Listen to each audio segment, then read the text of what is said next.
எவ்வாறு ஆரோக்கியமாக பாதுகாக்கலாம், இதயம் சார்ந்த நோய்கள், அவற்றை தடுக்கும் முறைகள், அவற்றிற்கான நவீன சிகிச்சை முறைகளை பற்றி இன்றைக்கும் நம்மிடையே பகிர்ந்து கொள்ள வந்திருக்கிறார் டாக்டர் பிரியா சொக்கலிங்கம் அவர்கள்.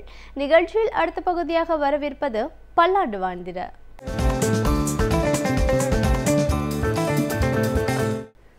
காலை வணக்கம். இதயம் என்ற உறுப்பு என்ன வேலை செய்கிறது டாக்டர்? அது ஏன் அவ்வளோ ஒரு முக்கியமான உறுப்பு அப்படின்ட்டு நிறைய பேர் கேட்குறாங்க. ஸோ இன்றைக்கி ஒரு 10 நிமிடங்கள் இதயத்தின் அமைப்பு, அதனுடைய வேலை, அது என்ன செய்கிறது இப்படி என்ற ஒரு விளக்கத்தை நான் சொல்லப்போகிறேன். நீங்களும் அதை பற்றி மேலும் தெரிந்து கொள்ள வேண்டுமானால் சில வழிமுறைகளையும் நான் விளக்கி சொல்லுகிறேன்.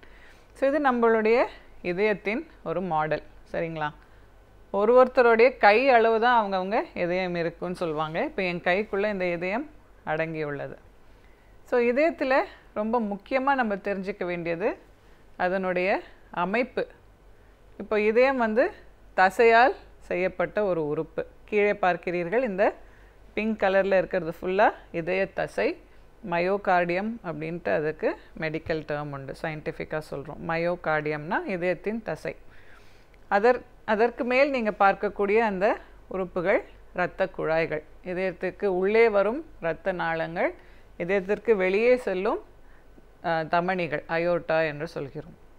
ஸோ இந்த ஸ்ட்ரக்சர், இந்த ஹார்ட் என்கிற ஒரு ஆர்கன் செய்யக்கூடிய முக்கியமான வேலை இரத்தத்தை பம்ப் செய்வது, இல்லையா? அவங்க எல்லாருக்குமே தெரிஞ்சிருக்கும், ஸ்கூல்லையும் காலேஜ்லேயும் படிச்சிருப்பீங்க.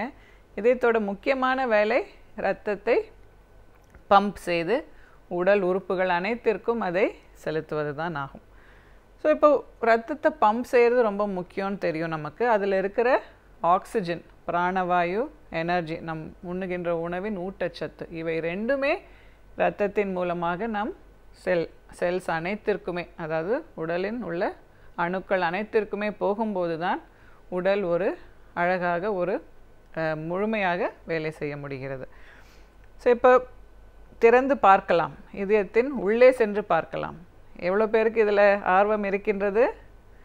இதயத்தின் உள்ளே திறந்து பார்க்க முடிந்தால் அதில் 4 அறைகள் உள்ளன. மேலே 2 அறைகள், கீழே 2 அறைகள்.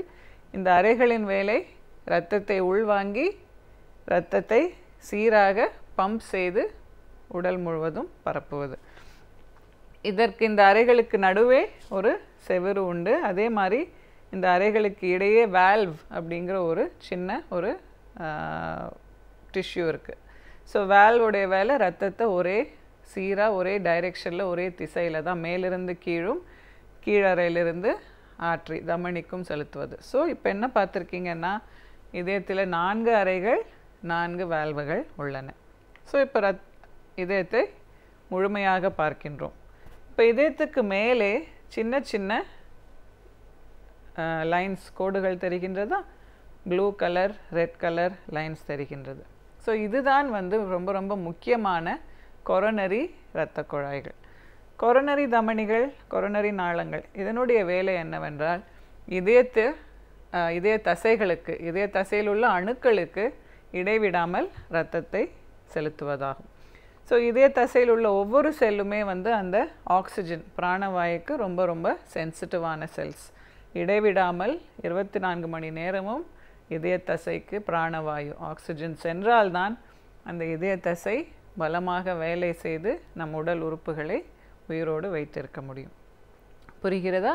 ஸோ இப்போ நம்ம பார்க்க போகிற சில விஷயங்கள், எதனால் இதய நோய் ஏற்படுகிறது. இவ்வளோ அழகாக ஒரு இதயம் அமைந்திருக்கிறது. கருவிலிருந்து கல்லறை வரையிலும் துடிக்கக்கூடிய ஒரு இதயம், இல்லையா? அது ஒரு நிமிஷத்திற்கு சுமாராக 70லிருந்து 75 முறை துடிக்கின்றது ஒரு அடல்ட்டுடைய ஹார்ட், நார்மல் ஹெல்த்தி அடல்ட்டுடைய இதயம். சிறு குழந்தைகளுக்கு அது அதிகமான தடவைகள் துடிக்கும். அதே மாதிரி வேறு ஏதாவது வியாதிகள் இருந்தால் அந்த இதய துடிப்பு மாறுபடும். பட் நார்மல் ஹெல்த்தி பர்சனுக்கு கிட்டத்தட்ட 72 முறை ஒரு நிமிடம் துடிக்கின்றது. ஸோ ஒரு நிமிடத்திற்கு அத்தனை முறை என்றால் ஒரு வாரத்திற்கு, ஒரு மாதத்திற்கு, ஒரு வருடத்திற்கு, நம் வாழ்நாள் முழுவதும் எத்தனை முறை துடிக்கின்றது என்று இப்போ கணக்கிட முடியுமா உங்களால்? ரொம்ப ரொம்ப கஷ்டம், இல்லையா? So infinite number of times அப்படின்னு சொல்கிறோம். ஸோ இடைவிடாமல் துடித்து கொண்டே இருக்கின்றது. ஸோ இந்த வியாதிகள் வரத்துக்கு சில காரணம் இருக்குங்க. நம்ம அதிகமாக இப்போ பார்க்குறது நம்ம மாரடைப்புன்னு சொன்னோம். அந்த மாரடைப்பு வரத்துக்கு முக்கியமான காரணம் இந்த இதய தசைக்கு செல்லக்கூடிய பிராணவாயு குறைந்து விடுகிறது. அதாவது பிராணவாயு அதிகமாக தேவைப்படும் தருணங்களில் அடைப்பு ஏற்படுறதுனால் அந்த இரத்தம் சப்ளை குறைந்து விடுவதனால் மாரடைப்பு என்ற ஒரு ப்ராப்ளம் வருது. ஸோ அது வந்து கொரோனரிஸ், இந்த கொரோனரி தமனிகள், சின்ன சின்ன இரத்த குழாய்கள் நம்ம சொன்னோம் இல்லையா, அது ரொம்ப ரொம்ப மெலிதானது. ஒரு 3 அல்லது 4 மில்லிமீட்டர் அளவு தான் அந்த தமனிகளும் நாளங்களும் இருக்கும். ஸோ அந்த மெல்லிய இரத்த குழாய்களில் அடைப்பு ஏற்படும் போது தான் இந்த மாரடைப்பு வருகிறது. அதே தவிர இந்த இதயத்தின் அமைப்பிலேயே சில சமயம், ஒரு எடுத்துக்காட்டிற்கு குழந்தைகள் பிறக்கும் போதே நீங்கள் கேள்விப்பட்டிருக்கலாம், இதயத்தில் துருவங்களோ ஏதாவது இருந்தால் அவர்களுக்கு அந்த நீல கலரான குழந்தைகள் பிறக்கும். அவர்களுக்கு உடனடியாக அறுவை சிகிச்சை செய்து அந்த அமைப்பில் உள்ள கோளாறுகளை சரி செய்ய வேண்டும். ஸோ இது வந்து கஞ்சனிட்டல், பிறக்கும் போதே இருக்கக்கூடிய ஹார்ட் ப்ராப்ளம்ஸ் அப்படின்னு சொல்கிறோம்.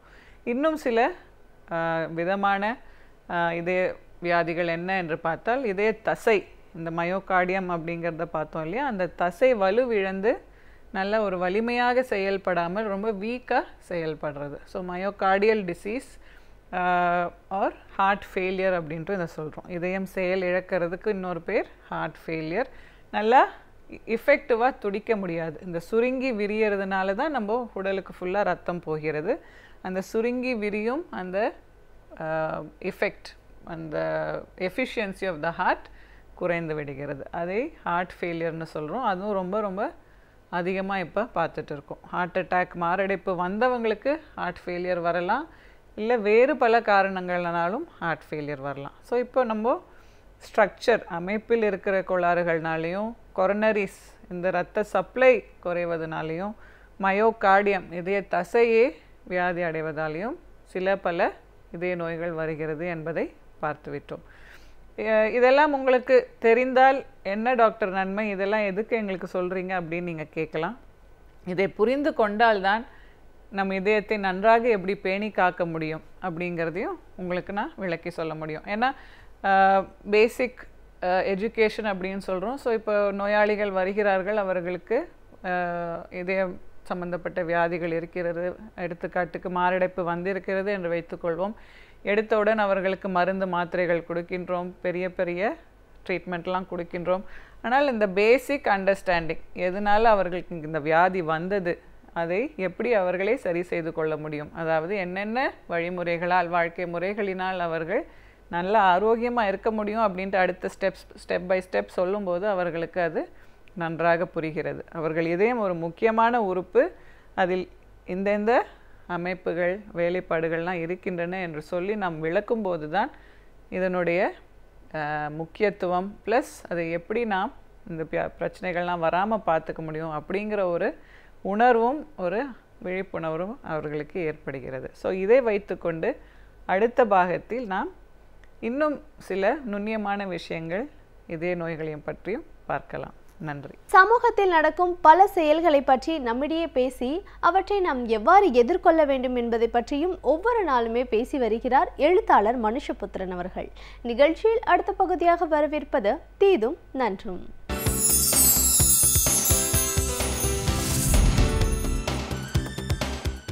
வணக்கம் நண்பர்களே, இன்னும் ஒரு இனிய காலை பொழுதில் தீதும் நன்றும் நிகழ்ச்சியில் உங்களை சந்திப்பதில் மிக்க மகிழ்ச்சி அடைகிறேன். உலக வெப்பமயமாதல் இன்றைக்கு உலகத்தினுடைய நிகழ்காலத்தையும் எதிர்காலத்தையும் ஆட்டி படைத்துக் கொண்டிருக்கக்கூடிய ஒரு பிரச்சனை. இதை பற்றி எண்ணற்ற விவாதங்கள் கடந்த சில ஆண்டுகளாக நடந்து கொண்டிருக்கின்றன. ஆனால் பிரச்சனையுடைய உக்கிரம் என்பது இப்பொழுதுதான் எல்லோருக்குமே உரைக்க ஆரம்பித்திருக்கிறது.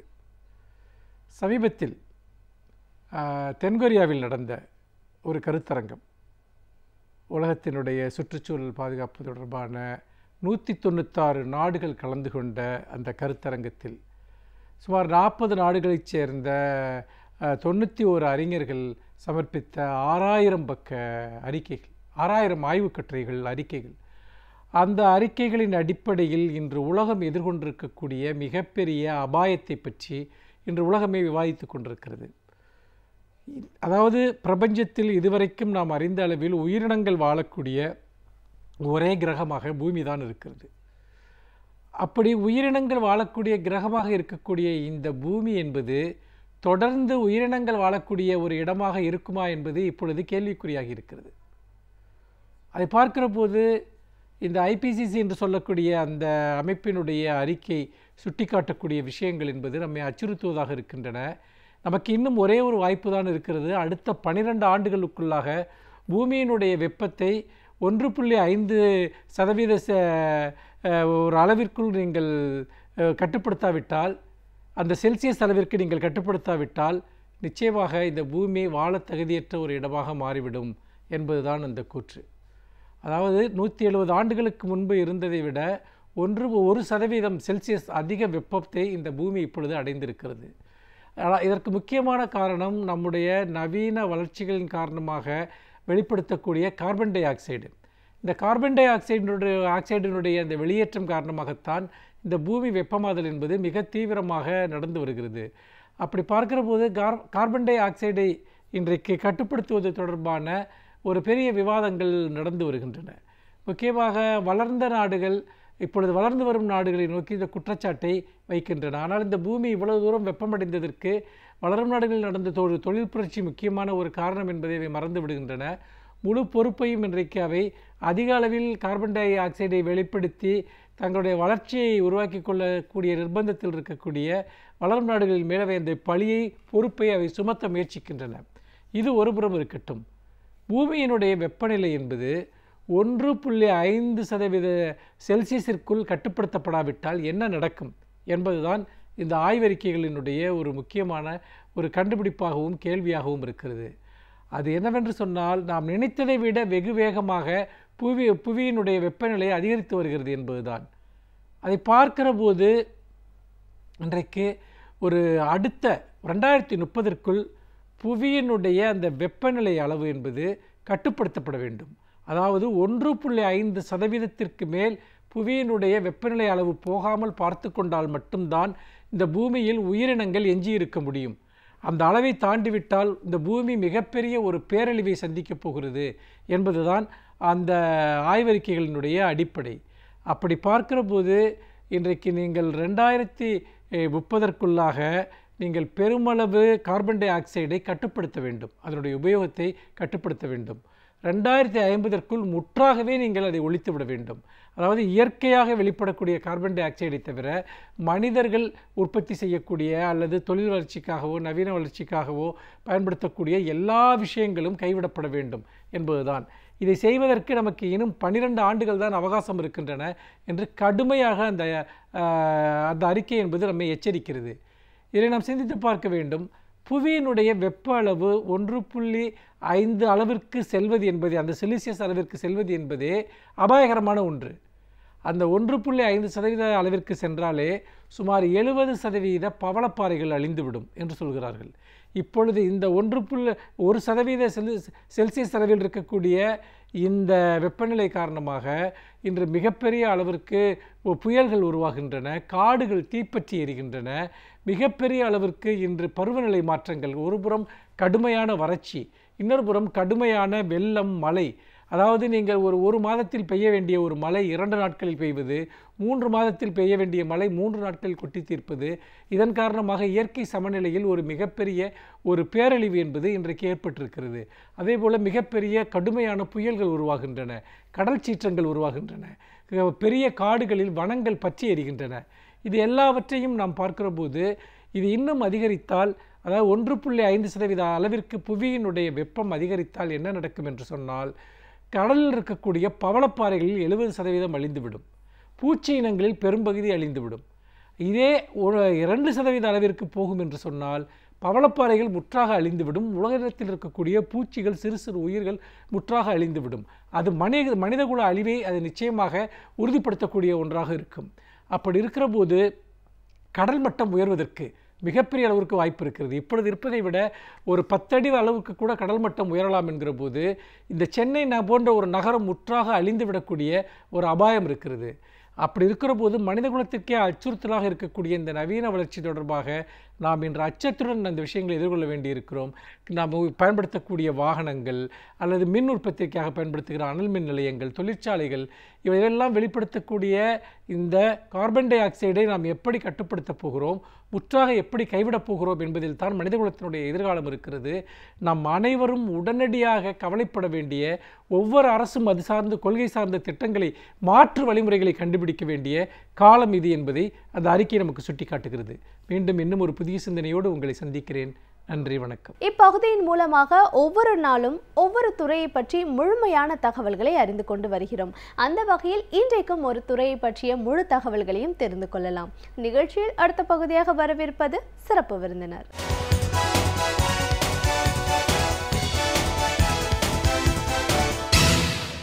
வணக்கம் நேயர்களே, விடியலேவா நிகழ்ச்சியின் சிறப்பு விருந்தினருக்கான நேரம் இது. இன்றைய சிறப்பு விருந்தினர் சைபர் குற்ற தடுப்பு ஆலோசகர் திரு நாகராஜன் சுப்பு. சைபர் குற்றங்கள் அப்படின்னா என்ன, இன்னைக்கு எந்த மாதிரியான குற்றங்கள் அதிகரிச்சுட்டு இருக்கு, மக்களை எந்த மாதிரியான விதத்திலெல்லாம் ஏமாற்றாங்க, விழிப்புணர்வு அப்படின்னா நாம் செய்ய வேண்டிய முதல் நடவடிக்கை என்ன, இப்படின்னு பல விஷயங்களை, கருத்துக்களை நாம் அவர்கிட்ட கேட்டு தெரிஞ்சுக்கலாம். வணக்கம் சார். சைபர் தடுப்பு குற்றப்பிரிவு ஆலோசகர் அப்படிங்கிற முறையில் உங்களை முதல்ல எங்கள் நிகழ்ச்சிக்கு வரவேற்கிறோம் சார். முதல்ல சைபர் குற்றங்கள் அப்படின்னாலே என்னென்னு சந்தேகம் இருக்குது. இதெல்லாம் ஒரு குற்றமா, அப்படி நம்ம யார்கிட்டையாவது போய் சொல்லலாமா அப்படின்னே நிறைய பேருக்கு தெரியாமல் இருக்காங்க. சைபர் கிரைம் இந்த வார்த்தை ஒரு பரிச்சயமானது தான். ஆனால் எப்படிப்பட்ட குற்றங்கள் இதில் அடங்கும், எந்த மாதிரியான விதங்கள் எல்லாம் இப்படிப்பட்ட குற்றங்கள் இன்றைக்கி நடந்துட்டுருக்கு, இதை குற்றம்னு தெரிஞ்சால் முதல்ல நம்ம செய்ய வேண்டிய நடைமுறை என்ன, யாரை நம்ம அணுகணும், இதை செய்யாமல் இருந்தால் என்ன மாதிரியான ஒரு பின்விளைவுகள் நம்மளுக்கு ஏற்படும், இப்படின்னு பல விஷயங்களை எங்கள் நேர்களோட நீங்கள் முழுமையாக பகிர்ந்துக்கணும் சார். முதல்ல நம்ம அந்த சைபர் குற்றங்கள்னால் என்ன, அதிலிருந்தே பேச ஆரம்பிக்கலாம். சைபர் குற்றங்கள் அப்படின்னு சொல்ல போனால் சுருக்கமாக சொல்கிறதா இருந்தால், கம்ப்யூட்டர் சம்மந்தப்படுத்தி, கம்ப்யூட்டர் நேரடியாகவோ மறைமுகமாகவோ பயன்படுத்தி நடத்தப்படுகின்ற எல்லா விதமான குற்றங்களுமே சைபர் குற்றங்கள் தான். ஏடிஎம் ஃப்ராடு கூட அந்த சைபர் குற்றங்களை தான் வரும். ஃபேஸ்புக் சம்மந்தப்பட்டது அல்லது வாட்ஸ்அப்பில் இருக்கிறதோ அல்லது மற்ற மொபைல் ஃபோனில் பயன்படுத்தக்கூடிய சில பிரச்சனைகளோ எல்லாமே அந்த சைபர் குற்றங்களில் வரும். இன்னும் ஒரு குறிப்பாக சொல்ல போனோன்னா, சைபர் குற்றங்களில் நிறைய வகைகள் இருந்தாலும் சில முக்கியமான வகைகளை பற்றி நம்ம பேசலாம்னு நினைக்கிறேன். ஒன்று ஊடுருவல், அதாவது ஹேக்கிங் சொல்லுவாங்க. நம்முடைய வெப்சைட்டில் வந்து ஹேக் பண்ணி நம்ம வெப்சைட்டை குலைக்கிறது. அது வந்து இப்போல்லாம் வந்து பார்த்திங்கன்னா நாடுக்கு நாடு ஏற்படக்கூடிய ஒரு பெரிய போர் சம்மந்தப்பட்ட அளவுக்கு கூட அது வருது. அவங்க ஹேக்கிங்னு சொல்லுவாங்க, ஊடுருவல். அடுத்தது சைபர் புல்லிங் அப்படிம்பாங்க. சைபர் புல்லிங் அப்படின்னா நம்ம ஒருத்தரை கிண்டல் பண்ணி கலாட்டா பண்ணிக்கிறது சாதாரணமாக நடக்கிற நிகழ்ச்சியை இந்த டிஜிட்டல் வேர்ல்டில் என்ன பண்ணுறாங்க, உங்களை பின்தொடர்ந்து உங்களை வந்து பிரச்சனை பண்ணி கிண்டல் பண்ணுறது, உங்களை அவமானப்படுத்துறது, அந்த மாதிரி இருக்கிறது சைபர் புல்லிங். இன்னொன்று சைபர் ஸ்டாக்கிங்னா பின்தொடர்தல். ஃபிசிக்கலாக இருந்த வேர்ல்டில் பின்னாலே வந்துக்கிட்டு இருந்த மாதிரியே இந்த சைபர் வேர்ல்டில் என்ன பண்ணுறாங்க, பின்னாலே வந்து, அதாவது நம்ம பயன்படுத்துகிற இமெயில்லையோ வெப்சைட்லேயோ எந்த வாட்ஸ்அப்லேயோ எதுலேயோ நம்ம பின்னாலேயே வந்து நம்முடைய சேட் ரூமில் கூட உள்ளே வந்து அனாவசியமாக தேவையில்லாமல் நம்மளை வந்து தொந்தரவு பண்ணுவாங்க. தொடர்ந்து மெயில் அனுப்பிச்சிக்கிட்டே இருப்பாங்க, அசிங்கமாக பேசுவாங்க. ஸோ அதனால் நமக்கு இந்த தொல்லைகளை கொடுக்குறது இந்த சைபர் டாக்கிங் சொல்கிறது பின்தொடர்தல்ங்கிறது ஒரு வகையான சைபர் குற்றம். இன்னொன்று மார்ஃபிங் அப்படிம்பாங்க. அதாவது உங்களுடைய உருவத்தை மாற்றி வேறொரு உருவத்தில் பொருத்தி அந்த உருவத்தை வெப்சைட்டில் அதை போஸ்ட் பண்ணுற டைப்பாக இருக்கிறதுக்கெலாம் வந்து நம்ம மார்ஃபிங்னு சொல்லலாம். இந்த மார்ஃபிங்கிற ஒரு நிகழ்வு வந்து தமிழ்நாட்டில் கூட இப்போ 2 வருஷத்துக்கு முன்னால் நடந்தது. சேலத்தில் ஒரு வினு அப்படிங்கிற ஒரு பொண்ணுடைய ஃபோட்டோவை அவனுடைய நண்பன் ஒரு கூட படித்த பையன், ஒருத்தன் சுரேஷுங்கிற பையன், ஃபோட்டோவை அதை பப்ளிஷ் பண்ணிட்டான். இது வீட்டுக்கு தெரிஞ்சோன்னா வீட்டில் வந்து இவங்களுக்கு சப்போர்ட் பண்ணுறதுக்கு போனால் இந்த பொண்ணையே கொஞ்சம் ரொம்ப கண்டிக்க ஆரம்பிச்சிட்டாங்க. அத்தோடு நிற்காமல் திரும்ப அவன் என்ன பண்ணிட்டான், அந்த ஒரு நிர்வாணமாக இல்லை வேறு ஒரு ஃபோட்டோவில் இந்த பொண்ணுடைய தலையை அதில் பொருத்தி மார்ஃபிங் பண்ணி பழையபடி அதை பப்ளிஷ் பண்ண ஆரம்பித்தோன்னே இந்த பொண்ணுக்கு எங்கே போகிறதுன்னு தெரியல. அதனால் என்ன ஆகிடுச்சு, தற்கொலை பண்ணிடுச்சு. அதுக்கப்புறம் அதை கண்டுபிடிச்சி அவனை அரெஸ்ட் பண்ணாங்க. இந்த நிகழ்வு நடந்த உடனேயே அவங்க வந்து பெற்றோர்களோ உறவினர்களோ இல்லது பொண்ணோ போலீஸ் நிலையத்தில் போய் கம்ப்ளைண்ட் கொடுத்துருந்தாங்க அப்படின்னா கொஞ்சம் இதை தடுத்துக்கலாம். இதே நிகழ்வு வந்து ஒரு சாதாரண ஒரு பெண்மணிக்கு ஏற்படுறது போல் பழைய இந்திய ஜனாதிபதி மிஸ்டர் பிரணாப் முகர்ஜியினுடைய மகளுக்கு இந்த நிகழ்வு ஏற்பட்டது. ஆனால் அவங்க என்ன பண்ணிட்டாங்க, அதை ஓப்பனாகவே கம்ப்ளைண்ட் பண்ணி அதை வந்து அந்த யார் பண்ணானோ அதை எடுத்துட்டாங்க. அது மாதிரி நிறைய பேர் பண்ணியிருக்காங்க. நம்ம என்ன நினைக்கிறோம், போலீஸ்கிட்ட போனால் பிரச்சனை அப்படின்னு. அப்படி போகலைன்னா தான் பிரச்சனை வரும். நிச்சயமாக போலீஸில் ஏகப்பட்ட கேஸ் வரதுனால கொஞ்சம் தாமதமாக ஆகலாம். ஆனால் அதற்காக நம்ம அதை வெளிப்படணும். ஏன்னா இதில் வெட்கப்படுறதோ வருத்தப்படுறதோ நம்ம இல்லை, நம்ம பிரச்சனை இல்லை. நம்மளை பற்றி இன்னொருத்தன் பண்ணுறான், அவன் தான் வெட்கப்படணும், அவன் தான் தண்டிக்கப்படணும். அதை தெரியாமல் நிறைய பேர் பர்டிகுலராக இந்த பெண்கள் வந்து அதை பயப்படுறாங்க. அதனால் இந்த மார்ஃபிங்கிறது ஒரு பெரிய அச்சுறுத்தலான ஒரு சைபர் கிரைமாக இருக்குது.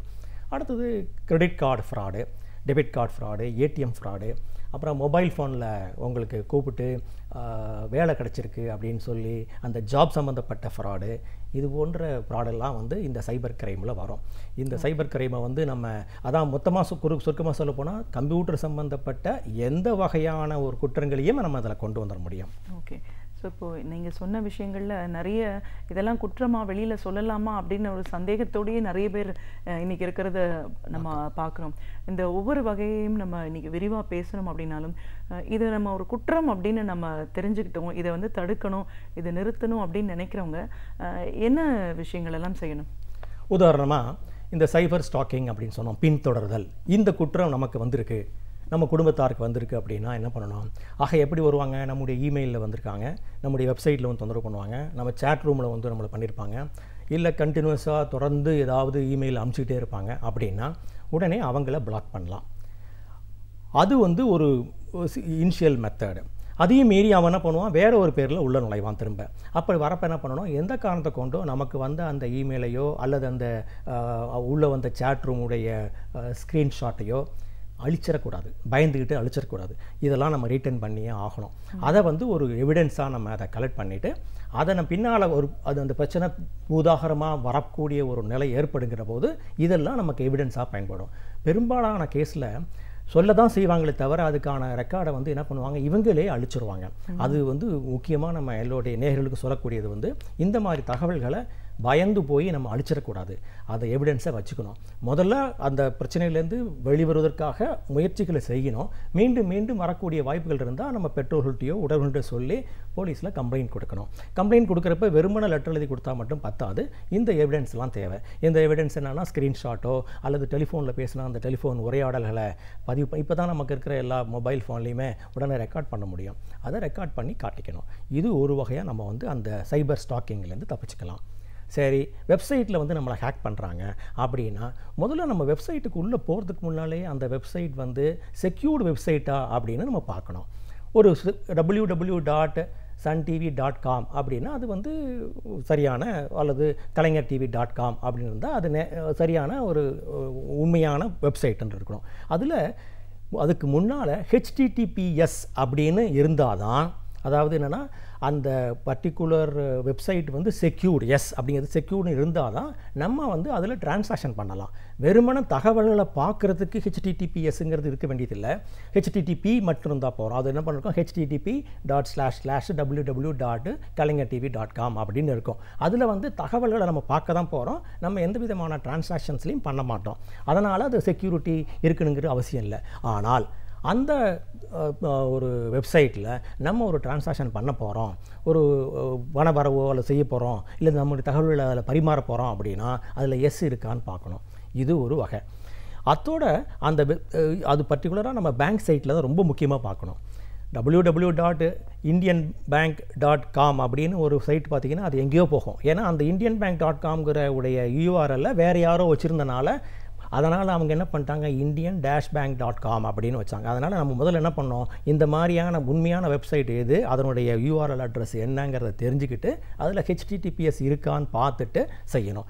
அதோட அந்த வெப்சைட்லேயே மேல் பகுதியிலையோ அல்லது கீழ்ப்பகுதியிலையோ ஒரு ஒரு பூட்டு மாதிரி ஒரு படம் இருக்கும். அந்த படத்தை நம்ம கிளிக் பண்ணால் அது வந்து இது செக்யூர்டு வெப்சைட்டு, இதுக்கு செக்யூரிட்டி இன்னார் வழங்கியிருக்காங்க, இந்த செக்யூரிட்டி இந்த தேதியிலேருந்து இந்த தேதி வரைக்கும் இருக்குது அப்படிங்கிறது நமக்கு தெரியும். ஸோ அந்த HTTPSங்கிறது ஒன்று பார்க்கணும். அதோட இந்த பூட்டோ அது மாதிரியான சில செக்யூரிட்டி படங்களோ இருக்கும். அதை கிளிக் பண்ணாலே அந்த சைட்டு வந்து செக்யூர்ட் சைட்டாக.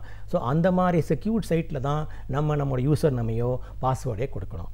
பொதுவாக எல்லோரும் என்ன பண்ணுறாங்க, பாஸ்வேர்டுன்னு பார்த்தா பேங்க் சைட்டுக்கு அந்த பாஸ்வேர்டு தான், உங்களுடைய இமெயிலுக்கும் அந்த பாஸ்வேர்டு தான், இல்லை நியூஸ் சேனலில் போய் பார்க்குறதாலும் அந்த பாஸ்வேர்டு தான் அப்படின்னு கொடுக்க ஆரம்பிச்சிட்டோன்னா இன்றைக்கி டிஜிட்டல் வேர்ல்டில் நம்ம இருக்கிற பகுதியை எங்கேயாவது ஒரு இடத்துல கிளிக் பண்ணி வாங்கி பிடிச்சிட்டாங்கன்னா ஈஸியாக உங்களை வந்து உங்களுடைய பேங்க் சைட்டை வெப்சைட் பண்ணி உங்களுடைய கணக்கிலேருந்து பணத்தை எடுக்கக்கூடிய வாய்ப்புகள்லாம் இருக்குது. அதனால் நம்ம எந்த விதமான ஒரு பயன்பாட்டை பயன்படுத்தினாலும் இந்த வெப்சைட்டுக்குள்ள இமெயிலை வெவ்வேறு இமெயிலாக வச்சுக்கணும், ஒரே இமெயிலை பயன்படுத்தக்கூடாது. பாஸ்வேர்டையும் வந்து நம்ம என்ன பண்ணுவோம், வழக்கம் போல் உங்கள் நேமு, என் பேர், வீட்டில் உள்ளவங்க பேர், நமக்கு பிடிச்சவங்களோட பேர் அல்லது date of birth, telephone number, இதுதான் நம்ம பாஸ்வேர்டாக வச்சுருக்கிறோம். இதெல்லாம் ஈஸியாக கிராக் பண்ணக்கூடியது. அதனால் அவங்க சோஷியல் இன்ஜினியரிங்கில் அதை பண்ணிடுறாங்க. அதுலேயும் இப்போ இருக்கிற மக்கள் உங்களுக்கு தெரியும், எங்கே இருக்கீங்கன்னு கேட்டால் மயிலாப்பூரில் இருக்கிறேன், திருவல்லிக்கேணியில் இருக்கிறேன்னு சொல்கிறத விட நான் ஃபேஸ்புக்கில் இருக்கிறேன், இன்ஸ்டாகிராமில் இருக்கிறேன்னு தான் சொல்கிறாங்க. அந்த அளவுக்கு இந்த சோஷியல் மீடியா ரொம்ப ஊடுருவி போயிடுச்சு. இந்த சோஷியல் மீடியாவில் என்ன பண்ணுறாங்க, தன்னுடைய தகவல்களை, தனிப்பட்ட தகவல்களை, தன்னுடைய பேர், பிறந்த ஊர், இறந்தது, கூட பிறந்தவங்க எத்தனை பேர், அப்பா அம்மா யார், தங்கச்சி யார், அக்கா யார், எல்லாருடைய புகைப்படங்களையும் வேறு போட்டு விட்டுரும். இதில் இன்னும் கூத்து என்னன்னு கேட்டிங்கன்னா, நான் இந்த தியேட்டரில் இத்தனை மணிக்கு நான் படம் பார்க்குறேன் அப்படின்னு அது ஒரு நிகழ்வுகளை, இந்த நிகழ்வுகளை எல்லாருக்கும் நம்ம வந்து பகிர்ந்து கொள்ளணுங்கிற அவசியமே கிடையாது, பகிர்ந்து கொள்கிறோம்.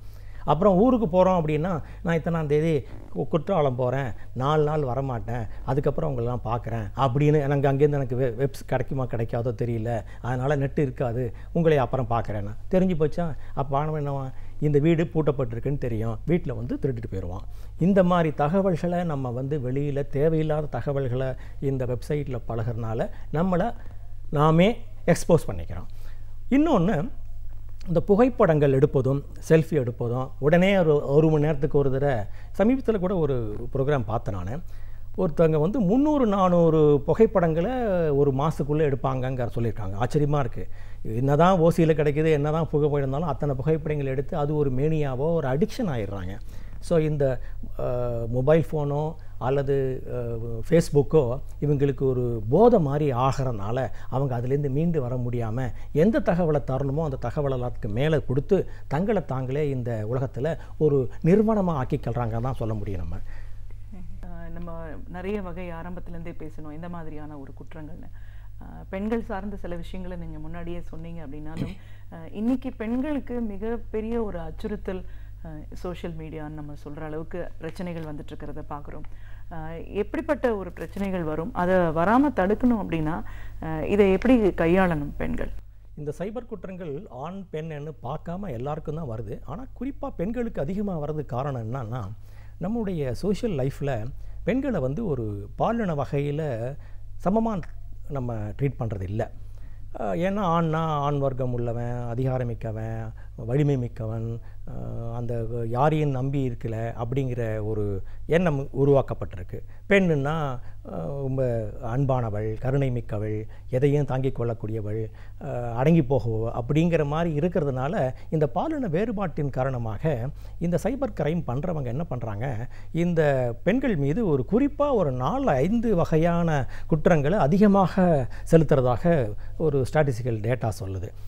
ஒன்று வந்து சைபர் ஸ்டாக்கிங், இன்னொன்று ப்ரோனோகிராஃபி, மார்ஃபிங், த்ரெட்டனிங், அப்புறம் பணம் பறிக்கிறது. இந்த மாதிரி வகைகளெல்லாம் அதிகமாக பெண்களுக்கு எதிராக இந்த சைபர் வேர்ல்டில் நடத்தப்படுது. இந்த பிரச்சனைகளை நம்ம எப்படி கொண்டு போகிறது, பர்டிகுலராக மார்ஃபிங்கில் வந்து நம்முடைய புகைப்படத்தை, ஏற்கனவே இருக்கிற புகைப்படத்தை வேறு மாதிரி பண்ணுறாங்க. அதனால தான் நம்ம என்ன சொல்கிறோம், புகைப்படங்களை கூடிய வரைக்கும் அதில் வைக்காதீங்க. அதே மாதிரி ப்ரோனோகிராஃபி, தேவையில்லாமல் படங்களை, ஆபாச படங்களை அனுப்பி வைப்பாங்க. இந்த மாதிரி படங்கள் வரங்கிறப்ப நம்ம என்ன பண்ணணும், உடனே பயந்துக்கிட்டு அதை டெலீட் பண்ணாமல் அதை அப்படியே எவிடென்ஸாக எடுத்து வச்சுருந்து பின்னால் கம்ப்ளைண்ட் கொடுக்குறப்ப இந்த எவிடென்ஸை கொடுக்கணும். அதனால் பெண்களுக்கு மட்டும் இல்லாமல் நடக்கக்கூடிய எல்லா வகையில் இருக்குது. ஏற்கனவே நம்ம சொன்ன மாதிரி என்ன வகையில் இந்த வெப்சைட்டை ஹேண்டில் பண்ணுறதுலையும் சரி, மொபைலை ஹேண்டில் பண்ணுறது சரி, அல்லது நம்முடைய சோஷியல் மீடியாவில் நம்முடைய பர்சனல் இன்ஃபர்மேஷன்ஸ் எல்லாம் கொடுக்கறதுலையும் சரி ரொம்ப ஒரு கவனமாக இருக்கணுங்கிறது தான் நம்ம முக்கியமாக சொல்லக்கூடிய ஒன்று. இந்த நேரத்தில் நான் வந்து பெண்களுக்கு எதிராக நடந்த சில முக்கியமான நிகழ்வுகளை ஒரு நிகழ்வுகளை நான் பகிர்ந்து கொள்ளணும்னு ஆசைப்பட்றேன். எப்படி வந்து சாதாரணமாக இருக்குதுன்னு நினச்சிக்கிற விஷயங்கள் எப்படி அது பெருசாக ஆகுதுன்னு பார்த்தா, ஒரு பெண்ணுக்கு கல்யாணம் நிச்சயம் ஆகுது. கல்யாணம் நிச்சயம் ஆனால் கல்யாணம் வந்து ஒரு 6 மாதம் கழித்து தான் வைக்க போகிறாங்க. அது வரைக்கும் அவங்க வந்து உங்களுக்கு தெரியும் அந்த மாதிரி இப்போ இருக்கிற நிலைமையில் இந்த 6 மாதத்தில் எவ்வளோ நேரம் ஃபோன் எவ்வளோ பேசியிருப்பாங்கன்ட்டு. அந்த பையன் அந்த பொண்ணை தன்னுடைய ஒரு சினிமாவுக்கு கூட்டிகிட்டு போகிறதுக்காக நான் கூப்பிட்டுருக்கேன். வீட்டில் பர்மிஷனும் கொடுத்துட்டாங்க. அந்த படம் பார்க்குறதுக்கு ஆன்லைனில் டிக்கெட் புக் பண்ணணும். அவன் என்ன பண்ணுறான், ஃபோன் பண்ணி பொண்ணை கூப்பிட்டு, நான் ஆன்லைனில் புக் பண்ணுறேன், ஆனால் எனக்கு வந்து என்னுடைய இமெயிலில் கொஞ்சம் பிரச்சனை இருக்கும் பொழுது உன்னுடைய இமெயிலையும் பாஸ்வேர்டையும் கொடு, நான் உன் இதில் புக் பண்ணுறேன், நம்ம 2 பேரும் போகலாம். இவர் வரப்போக கணவர் தானே அப்படிங்கிறதுல இந்த பொண்ணு என்ன பண்ணிடுறாங்க, தன்னுடைய இமெயிலை ஒரு இமெயில் இல்லை 2-3 இமெயில் ஐடியும் கொடுத்து அவங்களுடைய பாஸ்வேர்டையும் அவன் கொடுத்துட்றான். அவன் என்ன பண்ணுறான், அந்த பாஸ்வேர்டை வாங்கிட்டு ஒரு டிக்கெட்டை புக் பண்ணி அன்றைக்கி டிக்கெட்டை பார்த்து சினிமாவை பார்த்துடுறாங்க. ஆனால் அதுக்கு அடுத்த 2 நாள் லீவ் போட்டு இந்த 3 வகையான இமெயிலையும் இந்த பொண்ணு இவ்வளோ நாளாக கிட்டத்தட்ட 22-23 வயசு உள்ள பொண்ணு, அதனால் என்னென்னலாம் பண்ணியிருக்கு அப்படின்னு பின்னால் ரெக்கார்டு எல்லாத்தையும் பார்க்குறப்ப அந்த காலேஜ் படிக்கிற பண்ணுங்க ஒவ்வொருத்தரோடையும் வரப்போ ஒரு ஒருமையில் பேசிக்கிறதும் இருக்கிறதும் இன்றைய நிலைமையில் சகஜம். அதுக்கு எல்லாத்தையும் எவிடன்ஸை கிரியேட் பண்ணி நீ வந்து சோரம் போனவள், உன்னோட நான் குடும்பம் நடத்த முடியாது அப்படின்னு அந்த கல்யாணத்தை நிறுத்துகிறான். இப்படிப்பட்ட நிலைமைகள் ஏன் வருது அப்படின்னு கேட்டிங்கன்னா, நீங்கள் வந்து இமெயில் பாஸ்வேர்டை வந்து என்ன தான் கணவனாக இருந்தாலும் சரி மனைவியாக இருந்தாலும் மாற்றக்கூடாது. ஈவன் இப்போ சுப்ரீம் கோர்ட் ஜட்ஜ்மெண்ட்டே வந்திருக்கு. ஏடிஎம் கார்டு அப்படி தான். அந்த ஏடிஎம் கார்டை கொண்டு கொடுக்குறப்ப அந்த ஏடிஎம் நம்பர் வந்து வீட்டுக்காரருக்கு தான் தெரியுமே தவிர மனைவிக்கு தெரியாது, இல்லை மனைவிக்கு தெரியுமே தவிர வீட்டுக்காரர் தெரியாது. இந்த மாதிரியான சூழ்நிலைகளை நம்ம வந்து புரிஞ்சுக்கிடணும். அதுக்காக ஒருத்தர் மேலே ஒருத்தர் நம்பிக்கை இல்லைன்னு சொல்கிறது கிடையாது. இந்த டிஜிட்டல் வேர்ல்டில் நீங்கள் கொடுக்குறீங்க அப்படின்னா ரொம்ப ஜாக்கிரதையாக இருக்கணும். இந்த நிறைய பேர் நினைக்கிறாங்க, இந்த இமெயிலில் சேட்டில் நம்ம பண்ணோம்னா டெலீட்னு ஒரு ஆப்ஷன் இருக்குது, அந்த டெலீட் ஆப்ஷனை கொடுத்துட்டா நம்ம சேட்லேருந்து போயிடும் அப்படின்னு நினைக்கிறாங்க. ஆக்சுவலாக அப்படி இல்லை. உங்கள் கண்ணுக்கு வேணால் அது போயிருக்குமே தவிர, ஆனால் அதை திரும்ப ரிட்ரீவ் பண்ண முடியும் அப்படிங்கிறத நம்ம புரிஞ்சுக்கணும். அதனால் டிஜிட்டல் வேர்ல்டில் பார்க்குறப்ப நம்ம என்ன செய்யணும், நம்ம கூட பேசுகிறவங்க தெரிஞ்சவங்களாக இருந்தாலும் சரி தெரியாதவங்களாக இருந்தாலும் சரி ரொம்ப ஜாக்கிரதையாக நம்மளை சில பேர் கண்காணிக்கிறாங்கங்கிறத மனசில் வச்சுக்கிட்டு நம்ம அந்த மாதிரி சேட் ரூம்லாம் பண்ணணும், இமெயில் அனுப்பணும். ஏதோ தானோ செஞ்சோம்னா பின்னால் இந்த பிரச்சனைகள் வரும். இதோட இந்த பெண்களுக்கு இன்னும் அதிகமாக வரக்கூடியது வந்து இந்த பிரேக்கப் அப்படின்னு அந்த ஒரு புது வார்த்தைகள் இப்போ இந்த சமுதாயத்தில் ரொம்ப அதிகமாக இருக்குது. ஒருத்தர் விரும்புகிறாங்க, நல்லா பழகுறாங்கன்னா எவ்வளோ அதாவது லிவிங் டுகெதருக்கு அளவுக்கு போயிட்டு பழகிறாங்க. அப்போ சும்மா மட்டும் இருக்க கிடையாது, எவிடன்ஸு டிஜிட்டல் எவிடன்ஸை கிரியேட் பண்ணிடுறாங்க. ஏகப்பட்ட ஃபோட்டோஸு, என்னென்ன வகையான ஃபோட்டோஸ்லாம் வேணாலும் பண்ணிடுறாங்க.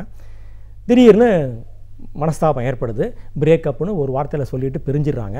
இந்த பொண்ணு தன்னுடைய வாழ்க்கையை புதுசாக ஆரம்பிக்கலாம்னு நினைக்கிறப்ப அவன் என்ன பண்ணுறான், அந்த பழைய பகைகளை வைத்து மிரட்ட ஆரம்பிக்கிறான். அதனால் நம்ம இதை மனசில் வச்சுக்கிட்டு எப்போவுமே அந்த ஒரு லிமிட்டுக்கு மேலே போகக்கூடாதுங்கிறது தான் இந்த நிகழ்ச்சி மூலம் சொல்லிக்கொள்ள விரும்புவது. கண்டிப்பாக சார். இன்னும் நிறைய பிரச்சனைகள் சைபர் கிரைம் குற்றங்களாக இருக்குது அப்படின்னு பார்க்கும்போது முக்கியமானது பேங்கிங் செக்டர்ஸில் ஏற்படுற குற்றங்கள். ஏடிஎம் மிஷினில் இந்த பாஸ்வேர்டு, இதோட செக்யூரிட்டி, இதோட ஸ்பெஷாலிட்டி எல்லாம் வந்து இன்றைக்கி எவ்வளோ தூரம் எல்லாருக்கும் போய் சேர்ந்துருக்குன்றது ஒரு கேள்வி தான். என்ன மாதிரியான குற்றங்கள் நடக்குது சார்? மிகச் சாதாரணமாக இப்போ ஏடிஎம் கார்டு இல்லாதவங்களே யாரும் கிடையாது. எல்லாத்துக்கும் பயோமெட்ரிக் ஏடிஎம் இருந்தால் பிரச்சனை கிடையாது ஓரளவுக்கு. அதுவும் சில இடங்களில் குறிப்பாக கிராமங்களில் இந்த பயோமெட்ரிக் ஏடிஎம் வந்திருக்கு. அவங்க தங்களுடைய கைரேகையை வச்சு பண்ணிக்கலாம், பணம் எடுத்துக்கலாம். அப்படி இல்லைங்கிறப்ப எழுத்தறிவு படிப்பறிவு இல்லாதவங்க என்ன பண்ணுவாங்க, இந்த நம்பரை மனசில் வச்சுக்கிறதுக்கு தெரியாதனால பின்னால் கார்டு பின்னாலே எழுதிப்பாங்க. இல்லை பக்கத்தில் இருக்கிறவங்கள கூப்பிட்டு இந்த நம்பர் அதில் போடுங்கன்னு சொல்லுவாங்க. ஸோ இதனால் என்ன ஆகிடுது, நம்முடைய கார்டு நம்பர் தெரிஞ்சு போகுது. வழக்கமாக என்ன வச்சுப்பாங்க, 1 2 3 4 4 5 6 7 இல்லை ஃபோன் நம்பரு, நம்ம டேட் ஆஃப் பர்த், இது 4 நம்பர் தான். அது ரொம்ப பெரிய கடினமான ஒரு விஷயந்தான். அந்த 4 நம்பரை நம்ம வந்து பகிர்ந்துக்கிட்டோம்னா போயிடும். இப்போ நீங்கள் பகிர்ந்து கொள்ளுங்கிற அவசியமே இல்லை. உங்கள்கிட்ட இருக்கிற நம்பரை அறிந்துக்கிறதுக்கு ஏகப்பட்ட வழியெல்லாம் இருக்குது.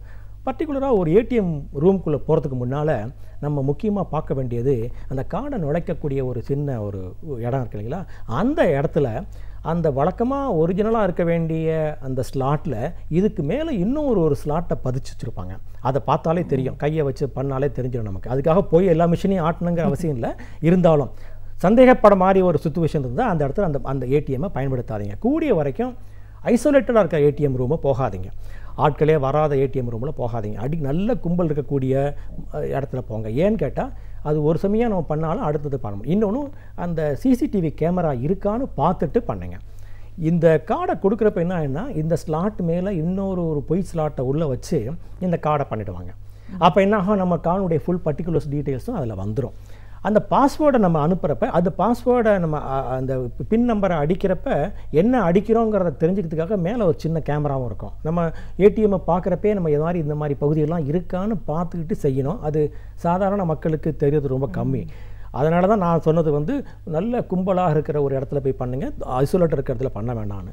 ஸோ அந்த கார்டும் கிடச்சிருது, பின் நம்பரும் கிடச்சிருது. இதை வச்சுக்கிட்டு என்ன பண்ணுவாங்க, இந்த கார்டை ஒரு டூப்ளிகேட் கார்டு பண்ணி பணத்தை எடுத்துருவாங்க.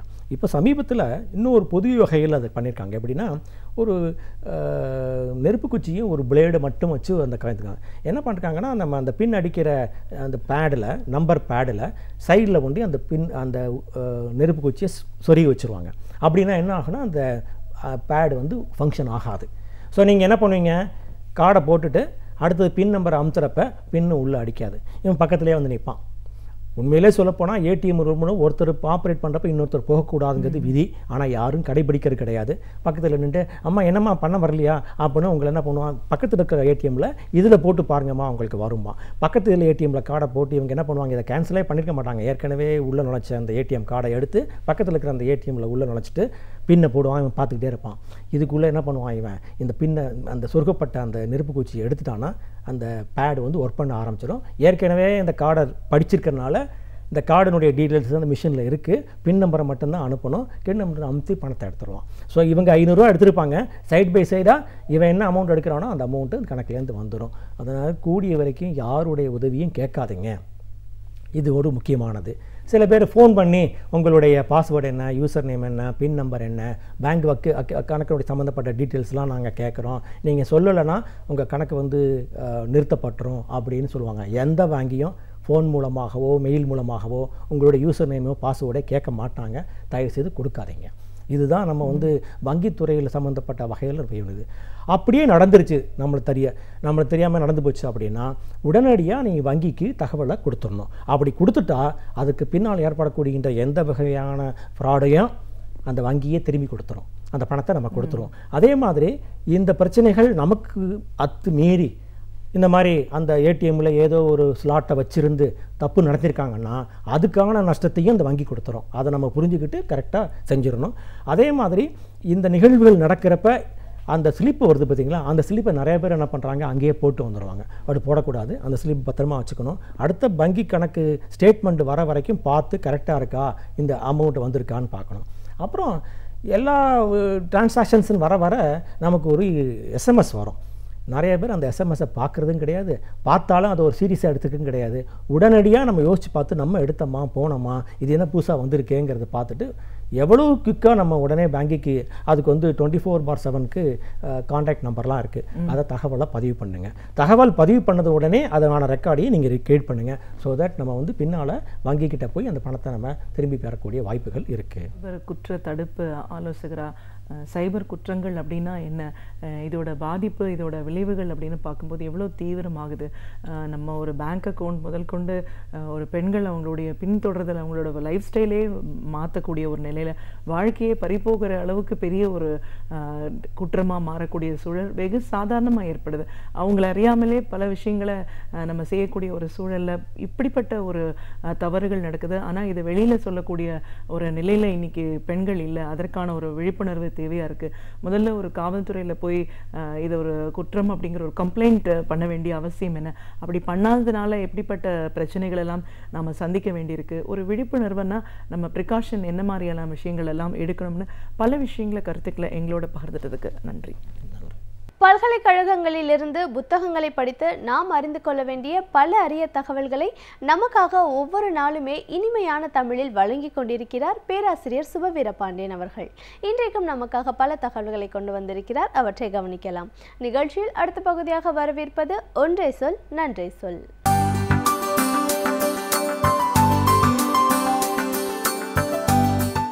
அனைவருக்கும் என் அன்பு வணக்கம்.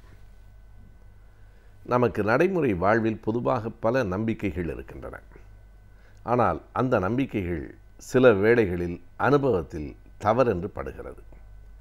இதே பகுதியில் ஓரிரு ஆண்டுகளுக்கு முன்னால் ஒரு செய்தியை நாம் பகிர்ந்து கொண்டிருக்கிறோம். ஒரு புத்தகத்தை படிக்கிற போது எப்படி படித்தால் அது நம் மூளையில் படியும் என கேள்வி கேட்டால் எல்லோரும் சொல்லுகிற விடை எனக்கும் அப்படித்தான் தோன்றியது. யார் ஒருவன் நிதானமாக அந்த நூலை படிக்கிறானோ அவனுக்குத்தான் அந்த நூலில் சொல்லப்பட்டிருக்கிற செய்திகள் எல்லாம் மூளையில் போய் படியும் என்பதுதான் பொதுவான ஒரு கருத்து. என் கருத்தும் அதுவாகத்தான் இருந்தது. ஆனால் உளவியல் அறிஞர்கள் வேறு செய்தியை மாற்றி சொன்னார்கள். நான் சோதித்து பார்த்தபோது அவர்கள் சொல்லுவதுதான் சரி என்று புரிந்தது. எதையும் மெதுவாக படிக்காதீர்கள், நிதானமாக படிக்காதீர்கள், விரைந்து படியுங்கள், ரேப்பிட் ரீடிங் என்பதைத்தான் அவர்கள் பரிந்துரைக்கிறார்கள். விரைந்து படித்தால் எப்படி புரியும்? வேறொன்றுமல்ல, நீங்கள் எவ்வளவு நேரத்தில் படிக்கிறீர்கள் என்பதை வைத்து ஒரு நூல் நமக்கு புரிவதில்லை. எவ்வளவு ஈடுபாட்டோடும் ஆழ்ந்தும் அதனுடன் கலந்தும் படிக்கிறீர்கள் என்பதை பொறுத்து தான் மூளையில் படியும். நிதானமாக படிக்கிற போது ஒரு ஆபத்து நேர்கிறது. நிதானமாக படிக்கிற போது ஒரு வரியையும் அடுத்த வரியையும் படிப்பதற்குள் நம் மனம் வேறு எங்கோ போய் வருகிறது. மனத்தை போல அத்தனை ஆற்றல் உடையது வேறு எதுவும் இல்லை. மனம் என்று எதுவுமே இல்லை. அது மூளையின் ஒரு பகுதி தான். அதனுடைய இயல்பான போக்கே ஒன்றில் இருக்கிற போதே இன்னொரு இடத்துக்கு தாவும் என்பதுதான். அதைத்தான் வேடிக்கையாக வழக்கில் மனம் ஒரு குரங்கு என்பார்கள். அதற்கு தாவுவது என்பது அதனுடைய இயல்பு. வேகமாய் படித்தால் தாவுவதற்கு நேரம் இருக்காது. கவனம் முழுவதும் அதில் இருக்கும். விரைந்து படிக்கிற போது சட்டென்று நமக்கு புரியும். நிதானமாக படிக்கிற போது இடையிடையே வேறு எண்ணங்கள் வந்து போகும். இதில் இருக்கிற கருத்து பதியாது. இதை நாம் ஒரு முறை பார்த்தோம். அதே போல் அண்மையில் எனக்கு இன்னொரு அனுபவம் ஏற்பட்டது. நிறைய வேலைகள், வேலைகளுக்கு இடையில் படிப்புக்கிடையில் சுற்றுப்பயணத்துக்கிடையில் பேச்சுக்கிடையில் எழுத்து என்று இப்படியே ஓடிக்கொண்டிருக்கிற போது நிதானமாக அமர்ந்து படிக்க நேரம் கிடைத்தால் எவ்வளவு நன்றாக இருக்கும் என்கிற ஏக்கம் எனக்குள் இருந்திருக்கிறது. மிக அண்மையில் அப்படி ஒரு வாய்ப்பு எனக்கு கிடைத்தது. வெளியூருக்கு ஒரு கூட்டத்திற்காக சென்றிருந்த போது அன்றைக்கு கடும் மழை காரணமாக அந்த கூட்டம் தள்ளி வைக்கப்பட்டு விட்டது. எனக்கு அடுத்த நாள் தான் நான் பயணம் செய்ய முடியும். எனவே இன்று ஒரு நாள் முழுவதும் இந்த ஊரில் இருக்கலாம், இந்த அறையில் இருக்கலாம், நன்றாக படிக்கலாம் என்று நான் முடிவெடுத்தேன். அவசரப்பட்டு ஓட்டத்திற்கு இடையிலேயே படித்து கொண்டிருக்கிறோம். இன்றைக்கு ஒரு நாள் கிடைத்திருக்கிறது, அல்லது கூட்டம் தள்ளி போனதனால் குறைந்தது ஒரு அரை நாள் நமக்கு கிடைத்திருக்கிறது. நாளைக்கு காலையிலே தான் பயணம். இந்த அரை நாள் முழுவதும் இந்த புத்தகத்தை நிதானமாக படித்து குறிப்பெடுத்து விடலாம் என்று கருதினேன். என்ன நடந்தது என்றால், எல்லா வசதிகளும் அந்த அறையில் இருந்தன, எனக்கு ஓய்வும் இருந்தது. ஆனால் அந்த புத்தகத்தை அவ்வளவு கவனமாக என்னால் படிக்க முடியவில்லை. இடையிடையே உறக்கம் வந்தது, சோர்வு வந்தது, யாரிடமாவது பேசலாமா என்கிற எண்ணம் வந்தது. எனவே என் மனம் அலைக்கழிக்கப்பட்டது. மூளை என்பது முழுமையாக அந்த புத்தகத்தில் ஊன்றி நிற்கவில்லை. இது என்ன வேடிக்கை? ஓய்வு கிடைக்கிற போது படிக்க வேண்டியது தானே, அவசரத்தில் எப்படி படிப்பதென்றால், நான் அந்த அனுபவத்தையும் எண்ணி பார்த்தேன். ஓடிக்கொண்டே இருக்கிற போது அந்த மகிழுந்திலே அமர்ந்து கூட்டத்திற்கு போவதற்கு முன்னால் சிலவற்றை படித்திருக்கிறேன். தொலைபேசியில் சிலரை கேட்டு சில செய்திகளை தெரிந்து கொண்டிருக்கிறேன். எல்லாம் அப்படியே எனக்கு மூளையில் பதிந்து கிடந்தது. விரைந்து தான் செயல்பட்டு கொண்டிருக்கிறேன். அப்படி விரைந்து செயல்படுவதற்கு இடையில் படிக்கிற புத்தகத்தின் செய்திகள் படிந்த அளவுக்கு ஓய்வாக இருந்த நேரத்தில் படித்தபோது உறக்கம் கூடுதலாக வந்ததே தவிர படிப்பு கூடுதலாக வரவில்லை. இது ஒருவேளை என் குணநலம் சார்ந்ததாக இருக்கலாம். ஆனால் நான் எண்ணி பார்க்கிறேன், விரைவாக உடம்பும் இயங்குகிற போதுதான் மூளையும் கூர்மையாக இருக்கிறது. நாம் என்ன நினைக்கிறோம்? உடம்புக்கு ஓய்வு கொடுத்தால் மூளை இயங்கும் என்று. உடம்பு ஓய்வெடுக்கிற போது மூளையும் கொஞ்சம் ஓய்வெடுத்து கொள்ளுகிறது. உடம்பு விரைந்து செயல்படுகிற போது மூளையும் விரைந்து செயல்படுகிறது. இந்த ஓட்டத்திற்கு மூளையால் ஈடு கொடுக்க முடிகிறது. ஒரே நேரத்தில் பல செயல்களையும் கூட இந்த மூளையால் செய்ய முடியும். நாம் மூளையினுடைய திறனை இன்னமும் கூட குறைத்து தான் மதிப்பிடுகிறோம் என்று கருதுகிறேன். பல பேர் இந்த வேலையை முடித்துவிட்டு அடுத்த வேலைக்கு வருகிறோம் என்று முடிவெடுப்பார்கள். அப்படி தள்ளி வைக்க முடியாது. நானே பார்த்திருக்கிறேன். நண்பர்கள் சிலர் ஒரு கூட்டத்திற்கு, விழாவிற்கு அழைக்கிற நேரத்தில் இந்த ஒரு நூலை எழுதி கொண்டிருக்கிறேன், 2 மாதங்கள் ஆகும், நூலை எழுதி முடித்துவிட்டு தான் வேறு வேலைக்கு வர முடியும் என்பார்கள். அதாவது முழு கவனமும் அதில் இருக்க வேண்டும் என்பதற்காக. ஆனால் எனக்கென்னவோ அப்படி ஒவ்வொரு வேலையாக இந்த உலகத்தில் எல்லாவற்றையும் முடிக்க முடியும் என்று தோன்றவில்லை. சமகால சம்பவங்களாகத்தான் பல நிகழ்வுகள் நம் முன்னால் இருக்கின்றன, இருக்க முடியும். ஒரு வேலை முடிந்து அடுத்த வேலை என்றால் அதற்குள் 1000 வேலைகள் நடந்துவிடும். உலகில் என்னென்னவோ நிகழும். அதுவும் அரசியல் போன்ற துறைகளில் இருக்கிறவர்கள் ஒன்று முடிகிற வரைக்கும் இன்னொன்றுக்கு கருத்து சொல்லாமல் காத்திருக்க முடியாது. நான் இந்த வேலையில் இருக்கிறேன், அதற்கு இப்போது சொல்ல முடியாது என்று சொல்ல முடியாது. எந்த நேரத்திலும் எதற்கும் விடை சொல்லக்கூடியவர்களாக, ஒரே நேரத்தில் பலவற்றில் கவனம் செலுத்தக்கூடியவர்களாகத்தான் இருக்க வேண்டியிருக்கிறது. அப்படி இருக்கிற போது நம் உடல் எவ்வளவு விரைந்து இயங்குகிறதோ அதற்கு ஈடு கொடுத்து நம் மூளையும் இயங்குகிறது என்பதுதான் உண்மை. ஆகையினால் சமகால சம்பவங்களாக பலவற்றை எடுத்துக்கொள்ள வேண்டிய ஒரு தேவை நமக்கு இருக்கிறது. வேடிக்கையாக ஆங்கிலத்தில் ஒரு பழமொழி உண்டு, சொல்வார்கள், நீங்கள் ஏதேனும் ஒரு வேலையை முடிக்க வேண்டுமென்றால் யார் கடுமையான வேலைகளுக்கு இடையில் இருக்கிறானோ, ஹூ இஸ் வெரி பிஸி, யார் மிக கடுமையான வேலைகளுக்கு இடையில் இருக்கிறானோ அவனிடம் கொடுங்கள், முடித்து விடுவான். அப்படி இல்லாமல் ஓய்வாக இருக்கிறவனிடம் கொடுத்தால் எனக்கு நேரமில்லை என்று அவன் சொல்லிவிடுவான் என்பார்கள். இவன் வேலை செய்யாமல் இருக்கிறவன் நேரமில்லை என்பான், வேலை செய்து கொண்டே இருக்கிறவன் முடித்து விடுவான் என்பார்கள். அதற்கு காரணம் இதுதானோ என்று நமக்கு புரிகிறது. எனவே ஒன்று முடித்து இன்னொன்று, ஒன்றுக்கு பிறகு இன்னொன்று என்பது நினைத்து பார்ப்பதற்கு சரியாக இருப்பது போல தோன்றுகிறது. ஆனால் ஒன்றும் இன்னொன்றும் கலந்து கலந்தே கிடக்கிற வாழ்வில் நாம் எல்லாவற்றிலும் இயங்கிக் கொண்டேதான் எல்லாவற்றையும் செய்ய வேண்டியிருக்கிறது. அப்படி செய்கிற போது அது கூடுதல் செம்மையோடும் இருக்கிறது என்ற ஓர் அனுபவத்தை நான் அண்மையில் பெற்றேன். இது அனைவருக்கும் பொருந்தும் என்று என்னால் உறுதியாக சொல்லிவிட முடியவில்லை. ஆனாலும் அனுபவத்தை பகிர்ந்து கொள்ள தோன்றியது. ஒரு நாட்டின் குடிமகனாக அந்நாட்டின் அடிப்படை சட்டங்களை அறிந்திருக்க வேண்டியது அவசியமாகிறது. இப்பகுதியின் மூலமாக இன்றைக்கும் சில அடிப்படை சட்டங்களை பற்றி தெரிந்து கொள்ளலாம். நிகழ்ச்சியில் அடுத்த பகுதியாக வரவிருப்பது ஆலோசனை நேரத்தில் சட்டம்.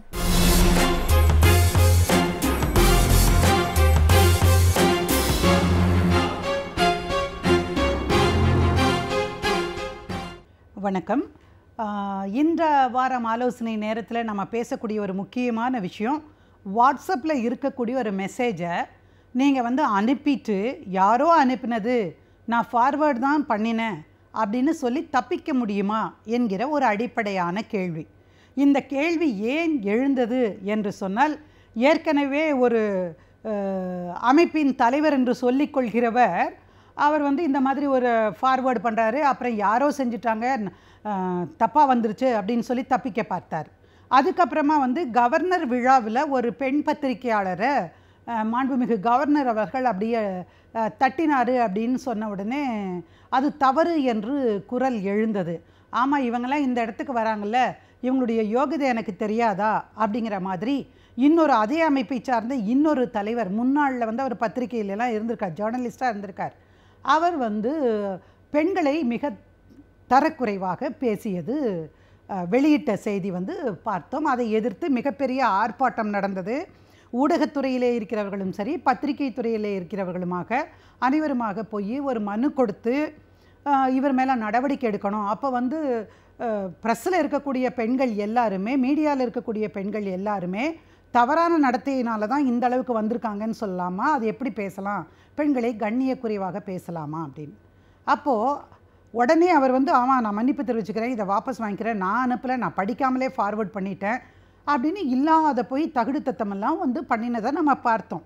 அந்த வழக்கில் சென்ற வாரத்தில் வந்த ஒரு தீர்ப்பில் நம்முடைய சென்னை உயர்நீதிமன்றம் சொல்லியது, யாராவது ஒரு சிலர் வாட்ஸ்அப்லேருந்து டைரெக்டாக செய்தி அனுப்பி அந்த செய்தியினால் அது ஆபாசமாக இருந்தாலோ அல்லது தவறுதலாக சுட்டி காட்டப்பட்டிருந்தாலோ அதெல்லாம் குற்றம் என்பதை தாண்டி ஒருத்தர் ஃபார்வேர்ட் பண்ணாங்கன்னு வச்சுக்கோங்க, எனக்கு தெரியாதுன்னு சொல்லி தப்பிச்சுக்கலாங்கிறதுக்காக இப்போ நிறைய பேர் அரசியலில் இருந்துக்கிட்டே தனக்கு எல்லாம் தெரியும்னு சொல்கிறவங்க கூட இல்லை எனக்கு தெரியாது, அட்மின் வேறு, அவங்க செஞ்சிட்டாங்க இவங்க செஞ்சிட்டாங்கன்னு பொய் சொல்கிறது எல்லாம் நம்ம பார்க்குறோம்.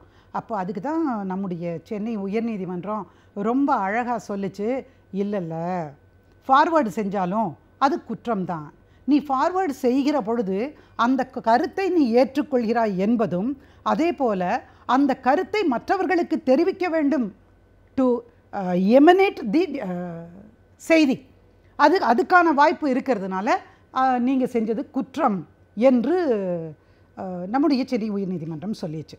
இப்போ இதில் என்னன்னு கேட்டால், ஒரு அதுலேயும் யார் நீங்கள், ஒரு பிரபலமான நபர் தனக்கே தெரியாமல் ஒரு பெண்களை பற்றிய மிக மோசமான செய்தியை இன்னொருத்தர் அனுப்பியதால் நான் ஃபார்வேர்டு செய்தேன் என்று சொல்லுவது வந்து ஏற்றுக்கொள்ள முடியாத விஷயம். ஏன்னா சாதாரணமானவங்க பேசினாலே அப்படித்தான்.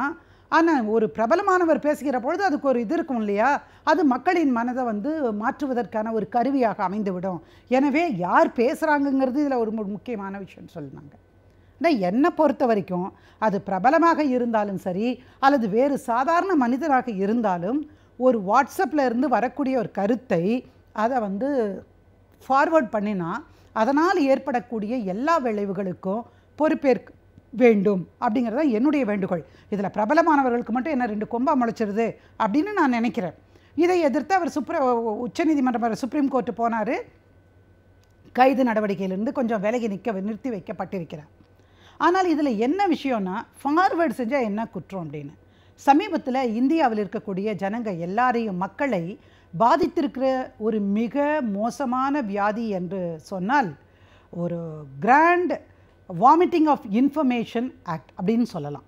அதாவது ஒரு இன்ஃபர்மேஷன் ஒன்று நமக்கு வந்ததுன்னா அந்த இன்ஃபர்மேஷன் சரியா தவறா இல்லையா என்பதை கூட புரிந்து கொள்ளாமல் உடனடியாக நமக்கு தெரிஞ்சவங்களுக்கெல்லாம் பாஸ் பண்ணணும். எந்தெந்த குரூப்புக்கெல்லாம் பாஸ் பண்ண முடியுமோ முடிச்சிடணும். ஏன்னா எனக்கு தான் இது முதல்ல தெரியணும், அது தெரிஞ்சிருக்கு அப்படின்னு சொல்லிக்கிற காரணத்திற்காக இவர்கள் மாற்றி மாற்றி ஃபார்வர்ட் பண்ணுகிறார்கள். அப்போது அப்படி இன்னொரு இடத்திற்கு கருத்தை சொல்லி அனுப்புவது என்கிற நோய்க்கு ஆளாகிவிட்ட இந்திய மக்கள் கட்டாயமாக தகவல் தொழில்நுட்ப சட்டத்தின் கீழே குற்றம் புரிந்தவர்களாக ஆகிறார்கள்.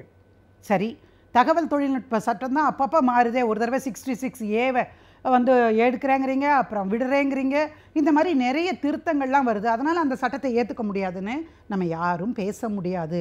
எனக்கு சட்டம் இப்படி இருக்குதுன்னாலே தெரியாதுங்க, இல்லைன்னா நான் செஞ்சுருக்க மாட்டேங்க அப்படியெல்லாம் நீங்கள் பேச முடியாது.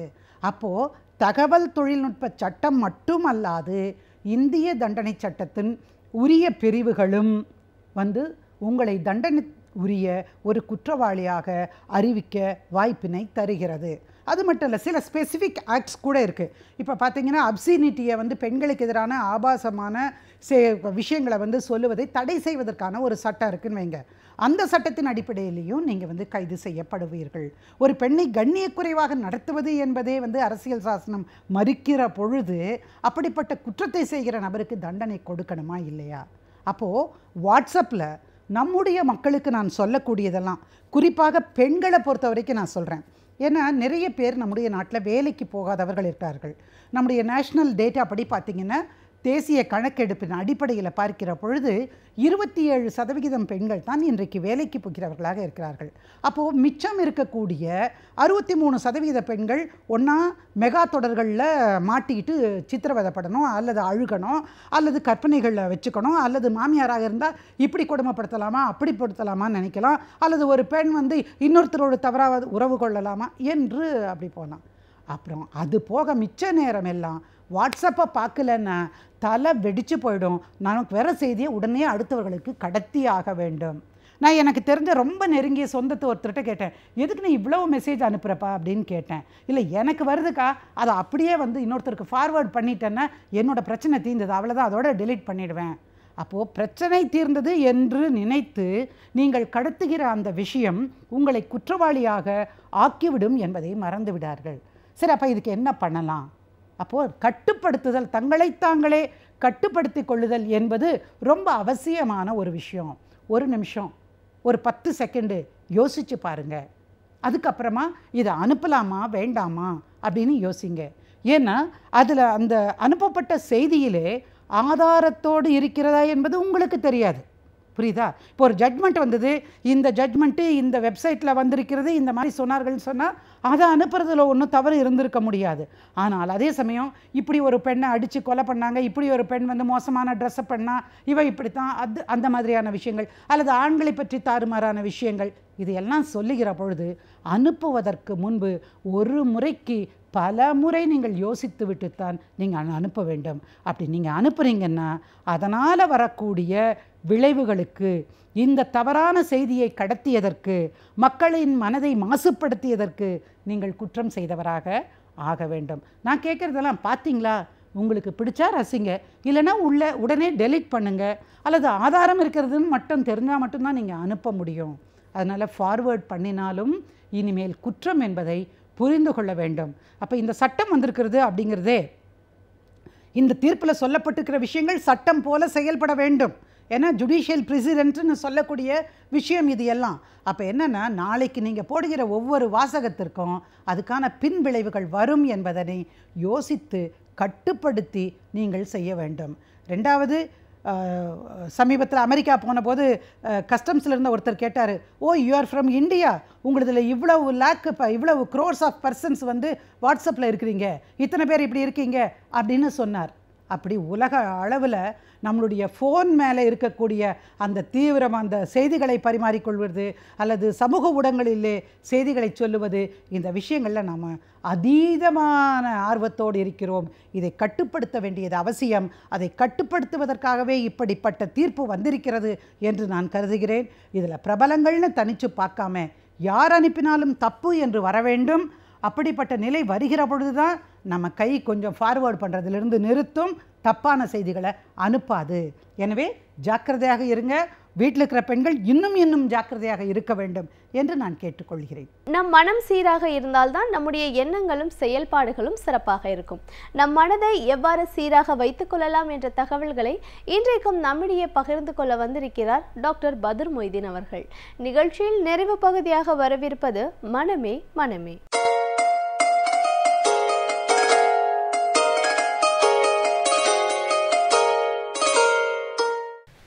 வணக்கம் நேயர்களே, நாம் இப்பொழுது பார்க்க இருப்பது ADHD என்பது உங்களுக்கு எல்லாம் தெரியும். ரொம்ப பரவலாக பேசப்படுகின்ற ஒன்று ADHD குழந்தைகள் என்று. ADHD குழந்தைகள் என்றால் அதாவது அட்டென்ஷன் டிஃபிசியட் ஹைப்பர் ஆக்டிவிட்டி டிஸார்டர் என்று பெயர். அட்டென்ஷன் என்றால் என்ன? அட்டென்ஷன் என்பது கவனம். நம் ஒன்றை கவனமாக பார்ப்பது, கவனமாக கேட்பது என்பது அட்டென்ஷன் என்பது சொல்வது. அட்டென்ஷன் டிஃபிசியட், அங்கே குறை ஏற்படுகின்றது, அதாவது குழந்தைக்கு கவனக்குறைவு இருக்கின்றது என்று அர்த்தம். மற்றும் ஹைப்பர் ஆக்டிவிட்டி டிஸார்டர்.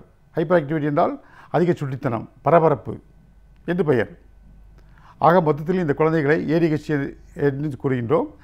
ADHD என்று எடுத்துக்கொண்டோம் என்றால் அதாவது கவனக்குறைவான மற்றும் பரபரப்பான குழந்தைகள் என்று அர்த்தம். இவர்களுக்கு அந்த குறைபாடு இருக்கின்றது. கவனக்குறைபாடு உள்ள குழந்தைகள், அதிக பரபரப்புள்ள குழந்தைகள் என்று பெயர். இது ஏன் ஏற்படுகின்றது? இந்த குழந்தைகளும் மற்ற குழந்தைகள் போலதானே. இதில் கிட்டத்தட்ட 1 முதல் 6% குழந்தைகள் இவ்வாறு இந்த ஒரு டிஸார்டரில் கஷ்டப்படுகின்றார்கள்.